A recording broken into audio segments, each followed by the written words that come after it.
Hello everyone, welcome to Anthropology Education. So in this lecture we are going to discuss about the topic contributions of anthropology to the understanding of the regionalism, communalism and ethnic and political movements.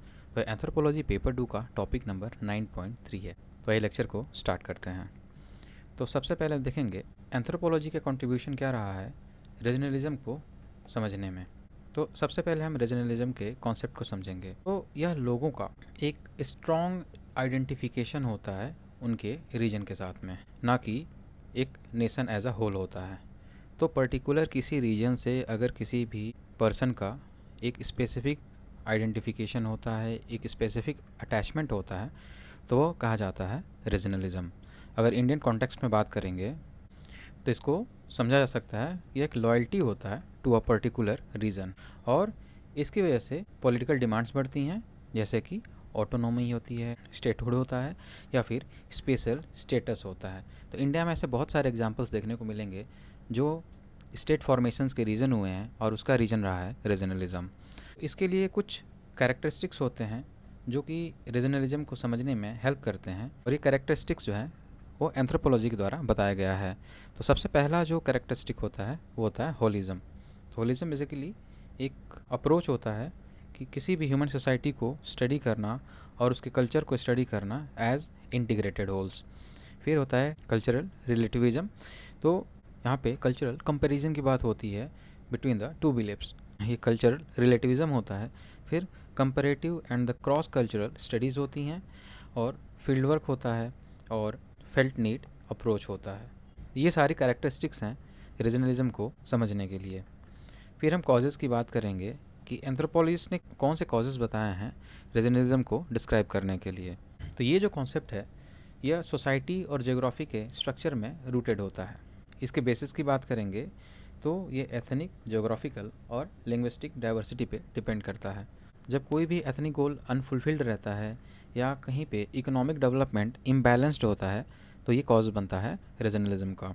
फिर जब भी कोई local needs या aspirations जो होते हैं उसको ignore किया जाए या नेग्लेक्ट किया जाए फॉर द लॉन्गर टाइम, तो ये भी कॉज होता है रीजनलिज्म का। कुछ रीजनल डिमांड्स होती हैं स्टेट्स के द्वारा, और अगर उसका अकोमोडेशन अगर नहीं होता है तो उसकी वजह से न्यू डिमांड जो है वो इमर्ज होता है, और यह रीजनलिज्म का कॉज बनता है। और आइडेंटिटी क्राइसिस जो है इसका एक रीज़न है, एक इसका कॉज है। नेक्स्ट हम बात करेंगे कि इसके निगेटिव कॉन्सिक्वेंसेस क्या होते हैं रीजनलिज्म के। तो यहाँ पे सेंस ऑफ एलियनेशन क्रिएट हो जाता है, वायलेंस देखने को मिलता है, सेपरेटिस्ट टेंडेंसीज देखने को मिलती हैं, डिस्टरप्टेड डेवलपमेंट देखने को मिलता है। तो इसके नेगेटिव कॉन्सिक्वेंसेस हैं। एग्जांपल्स की बात करेंगे तो नागा मूवमेंट रीजनलिज्म का एक एग्जांपल है, बोडो मूवमेंट हुआ था, झारखंड मूवमेंट हुआ था और गोरखालैंड मूवमेंट हुआ था। तो ये सारे मूवमेंट्स जो हैं रीजनलिज्म के एग्जांपल्स हैं। अब हम सजेशंस देखेंगे कि एंथ्रोपोलॉजिस्ट ने इसके लिए क्या सजेशंस दिए हैं। तो एम एन श्रीनिवास एक इंडियन एंथ्रोपोलॉजिस्ट थे जिन्होंने रीजनलिज्म को टैकल करने के लिए कुछ सुझाव दिए थे, कुछ सजेशंस दिए थे। इन्होंने बोला कि नेचुरल रीजन्स का क्रिएशन होना चाहिए, कि लोग अपने कल्चरल रीजन्स में रहने चाहिए, ना कि जियोग्राफिकल रीजन का क्रिएशन होना चाहिए। तो नेचुरल रीजन्स की वजह से लोगों की कनेक्टिविटी उस रीजन से बनी रहती है, और ये साइंटिफिक क्राइटेरिया के बेस पे होना चाहिए। और रीजनलिज्म को एक लॉ एंड ऑर्डर का प्रॉब्लम नहीं देखना चाहिए, यह एक मल्टी डायमेंशनल इशू है। इसके लिए बहुत सारे रीज़न होते हैं, और इसको सिंपैथी, केयर और अप्रिसिएशन के साथ टैकल करना चाहिए। जो लॉन्ग सप्रेस्ड एस्पिरेशंस हैं, जो लंबे समय से सप्रेस्ड लोग हैं, उनके साथ सिंपैथी, केयर और अप्रिसिएशन होना चाहिए। इन्होंने सजेस्ट किया कि लोकल्स को प्रेफरेंस देना चाहिए कुछ कैटेगरी ऑफ जॉब्स में, जैसे कि सेमी स्किल्ड या अनस्किल्ड जॉब्स में, जिससे कि जो लोकल एस्पिरेशंस हैं, जो लोकल लोग हैं, उनके डिमांड्स को फुलफ़िल किया जा सके। फिर यहाँ पे एक बैलेंस्ड रीजनल ग्रोथ होना चाहिए, और इस तरीके से एंथ्रोपोलॉजी जो है वो ऑल राउंड स्टडी करता है रीजनलिज्म का, और इसके वजह से यह स्टेट्स को हेल्प करता है to prevent the regionalist and the separatist tendencies in India and keep nations integrated. तो इस तरीके से बैलेंस रीजनल ग्रोथ जो है वह रीजनलिज्म के प्रॉब्लम को सॉल्व करता है। तो ये सजेशंस था एंथ्रोपोलॉजिस्ट के द्वारा, एम एन श्रीनिवास के द्वारा। अब हम कॉन्ट्रीब्यूशंस की बात करेंगे कि एंथ्रोपोलॉजी का क्या कॉन्ट्रीब्यूशन है to understand the ethnic and the political movement in the India. इसको हम एंथ्रोपोलॉजिकल स्टडी के फॉर्म में देख सकते हैं, जो कि हमें एथिकल और पॉलिटिकल मूवमेंट्स के एस्पेक्ट्स को समझने में हेल्प करता है। तो सबसे पहले हम देखेंगे कि इसके कॉजेज़ क्या हैं, एथनिक और पॉलिटिकल मूवमेंट्स के कॉजेज़ क्या हैं, इसके स्टेजेस क्या हैं, इसके टाइप्स क्या हैं, इसका डिग्री और नेचर क्या है, और इसकी वजह से क्या कॉन्सिक्वेंसेस देखने को मिलते हैं, और इसको सॉल्व करने के लिए क्या मेजर्स हैं, रेमेडियल मेजर्स क्या क्या हैं। फिर इसके हम कॉजेज़ की बात करेंगे, तो पॉवर्टी और पुअर इकोनॉमिक डेवलपमेंट इसका एक रीज़न है। फिर जो inadequate implementation of constitutional safeguards हैं, कि जो भी कॉन्स्टिट्यूशनल सेफगार्ड्स प्रोवाइड कराए गए हैं लोगों को, उनका इनएडेक्वेट तरीके से इम्प्लीमेंटेशन की वजह से लोगों में अनसेटिस्फैक्शन होता है और वहाँ पे ये मूवमेंट्स स्टार्ट हो जाते हैं। फिर जो भी डेवलपमेंट प्रोसेसेस होते हैं उसमें ट्राइबल के पार्टिसिपेशन का डिनायल भी एक रीज़न बन जाता है। फिर ट्राइबल लीडरशिप इसका एक रीज़न है कि यहाँ पे ट्राइबल लीडरशिप नहीं देखने को मिलती है, यहाँ पे लैक ऑफ ट्राइबल लीडरशिप देखने को मिल जाता है।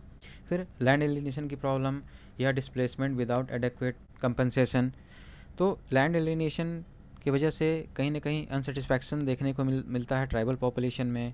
फिर लोगों का जब डिस्प्लेसमेंट किया जाता है किसी भी डेवलपमेंट प्रोजेक्ट की वजह से और उसका एडेक्वेट उनको कोई भी कंपनसेशन नहीं मिलता है, जिसकी वजह से ट्राइबल पॉपुलेशन के बीच में एक अनसेटिस्फैक्शन क्रिएट हो जाता है और यह रीजनलिज्म को जन्म देता है। फिर कल्चरल सब्जुगेशन देखेंगे कि यहाँ पे किसी अदर कल्चर के द्वारा एक कल्चर पे डोमिनेशन, सप्रेशन या कंट्रोल देखा जाता है, तो ये होता है कल्चरल सब्जुगेशन। फिर डिनाइल ऑफ फॉरेस्ट राइट्स जो है वो भी एक कॉज बन जाता है, जिससे कि ट्राइबल पॉपुलेशन में डिससेटिस्फैक्शन देखने को मिलता है। फिर हम स्टेजेस की बात करेंगे कि इन पॉलिटिकल और एथनिक मूवमेंट्स के स्टेजेस क्या हैं। तो यहाँ पे 3 स्टेजेस देखने को मिलती है। पहला होता है फ्रस्ट्रेशन और anger due to the exploitation. दूसरा होता है cognition and finding the ways to remove the exploitation. और तीसरा होता है ऑर्गेनाइजेशन। ये फर्स्ट मॉडरेट पॉलिसी है इन the form of prayer and petition, और बाद में ये वायलेंस में कन्वर्ट हो जाता है। तो ये 3 स्टेजेस देखने को मिलते हैं जिसकी वजह से पॉलिटिकल एथनिक मूवमेंट्स होते हैं, जो कि पहले मॉडरेटली होते हैं लेकिन बाद में वो वायलेंट हो जाते हैं। टाइप्स ऑफ मूवमेंट्स की बात करेंगे तो अकॉर्डिंग टू सुरजीत सिन्हा, जो कि एक इंडियन एंथ्रोपोलॉजिस्ट थे, टाइप्स ऑफ मूवमेंट्स में आता है ethnic rebellion, political autonomy movement, secessionist movement और अग्रेरियन अनरेस्ट। तो ये टाइप्स हैं मूवमेंट्स के। फिर हम फेजेस की बात करेंगे कि एथनिक मूवमेंट्स के इंडिया में क्या फेजेस हैं, कौन कौन से फेजेस रहे हैं एथनिक मूवमेंट्स के। तो 1775 टू 1860 में हम देख सकते हैं ब्रिटिश रूल के राइज के साथ में ये स्टार्ट हुआ। 1860 और 1920 के बीच में हम देखेंगे कि यहाँ पे intensive phase of colonisation start हुआ था, जिसके साथ में मर्चेंट कैपिटल पेनिट्रेशन देखने को मिला ट्राइबल एरियाज़ में। और ये पेनिट्रेशन था in the form of money lenders, डेब्ट trap, outsiders, tribal land alienation etcetera. फिर 1920 टू 1947 के बीच में देखेंगे तो यहाँ पे सेपरेटिस्ट मूवमेंट्स देखने को मिलेंगे, नेशनलिस्ट मूवमेंट्स देखने को मिलेंगे, अग्रेरियन रिवॉल्ट्स देखने को मिलेंगे। फिर आफ्टर 1947 देखेंगे कि यहाँ पे एक शार्प सेपरेटिस्ट और सेशनिस्ट नेचर्स देखने को मिलेगा, जैसा कि मिज़ो और नागा मूवमेंट में देखने को मिला था। तो ये जो एथनिक मूवमेंट्स होते हैं इनका जो नेचर और डिग्री होती है ये लोकल ट्राइबल ग्रुप्स पे डिपेंड करती है, उनके स्ट्रेंथ पे डिपेंड करती है, और degree of their exposure to interaction with the outsiders पे डिपेंड करती है कि कैसा आउटसाइडर्स के साथ उनका इंटरेक्शन है और उसका क्या डिग्री है, इस पे ये डिपेंड करती है। एग्जांपल्स की बात करेंगे तो कोल म्यूटिनी हुआ था 1831 में, बिरसा मूवमेंट हुआ था 1899 में, और मॉडर्न टाइम में हम देखेंगे तो नागा, मिज़ो और झारखंड मूवमेंट हमें देखने को मिलता है। कॉन्सिक्वेंसेस की बात करेंगे तो इसकी वजह से एक्सट्रीम लेफ्टिस्ट टेंडेंसीज क्रिएट होती हैं। फिर डिमांड क्रिएट होता है सेपरेट स्टेट का या फिर कंट्री का। फिर यहाँ पे ब्लड शेड देखने को मिलता है, लॉस ऑफ प्रॉपर्टी देखने को मिलती है, और इसकी वजह से इकोनॉमिक प्रोग्रेस में हॉल्ट देखने को मिलता है।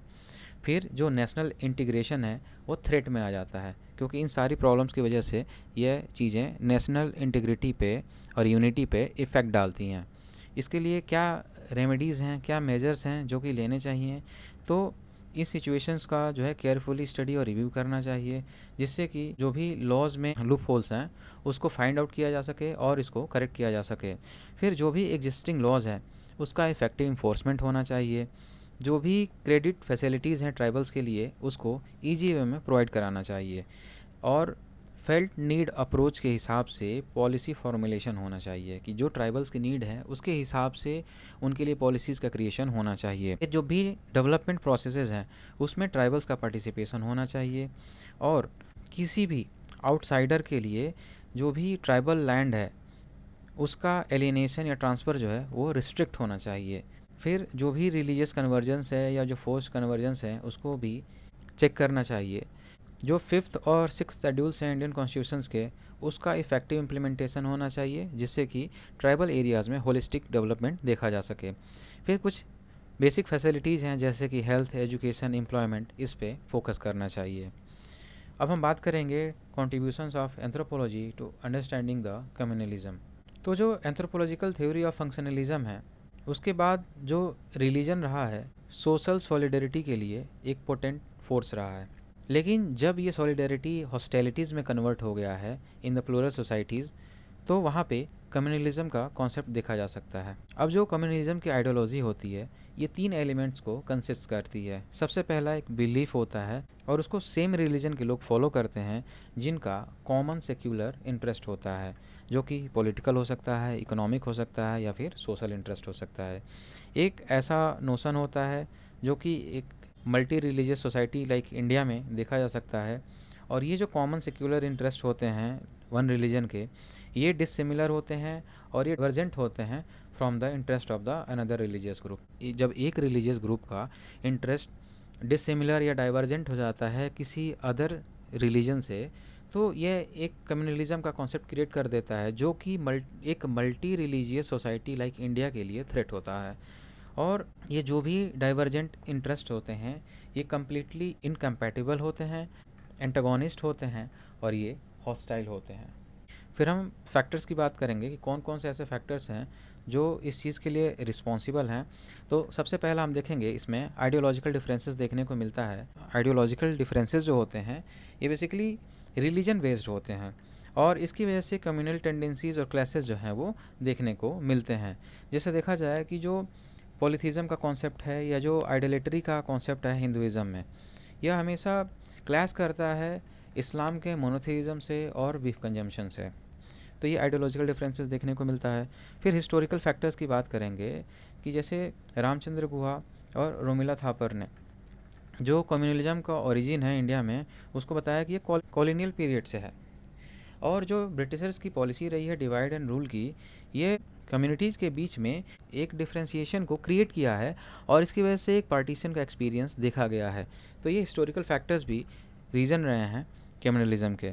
नेक्स्ट है सोशियो इकोनॉमिक डिप्राइवेशन की। सी गिड्स ने बताया था 1960 में कि जहाँ पे रिलीजियस प्लुरैलिटी होती है वहाँ पे कॉन्फ्लिक्ट्स क्रिएट हो जाते हैं, और ये कॉन्फ्लिक्ट्स क्रिएट होते हैं due to the differences in the socio economic achievements of the communities, और यहाँ पे एक फीलिंग ऑफ रिलेटिव डिप्रेवेशन देखने को मिलता है और इसकी वजह से कम्युनलिज्म अराइज होता है। फिर हम पॉलिटिकल क्लाइमेट की बात करेंगे कि जो वोट बैंक पॉलिटिक्स है या जो भी religious orientation of political parties है, इसकी वजह से एक टेंस एटमॉस्फेयर क्रिएट होता है रिलीजियस कम्युनिटीज़ के बीच में और यहाँ पे कम्युनलिज्म क्रिएट हो जाता है। फिर साइकोलॉजिकल माइंडसेट की बात करेंगे।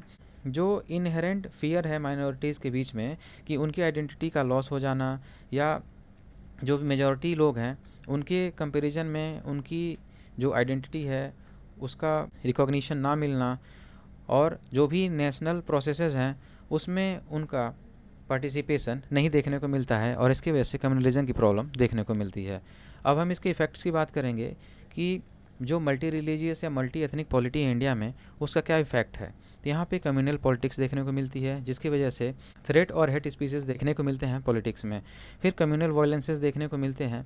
फिर जो सेग्रीगेशन ऑफ कम्युनिटीज़ है जिसकी वजह से लोगों की मोबिलिटी होती है ओवर द टाइम, और इसकी वजह से सोशियो इकोनॉमिक डिप्राइवेशन देखने को मिलता है।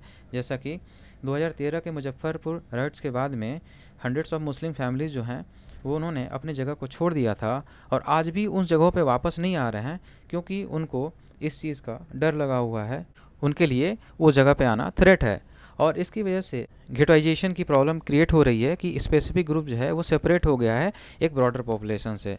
फिर फोर्स कन्वर्जेंस या जो स्मॉल सेक्शंस है उसको ड्रैग करना into the fight of the bigger religious groups, जैसे कि क्रिश्चियन मिशनरीज़ ने ये लिख किया था कि जो विश्व हिंदू परिषद है वो फोर्सफुली ट्राइबल्स को हिंदुइज्म में कन्वर्ट कर रहा है in the name of the घर वापसी या होम कमिंग।